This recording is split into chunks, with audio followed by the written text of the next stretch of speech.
جوانیتون رو قدر بدونید. میدان وسیعی در مقابل شماست. انشاءالله 70 سال دیگه، 60 سال دیگه شما تو این دنیا حضور خواهید داشت و کار خواهید داشت. از این فرصت استفاده کنید. برای این فرصت طولانی برنامه ریزی کنید. برای اینکه برنامه ریزیتون درست از آب در بیاد فکر کنید.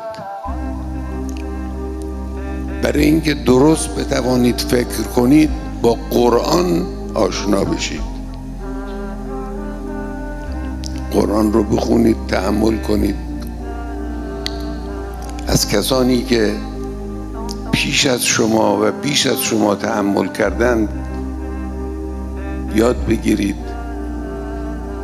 یاد گرفتن ننگ نیست، افتخاره.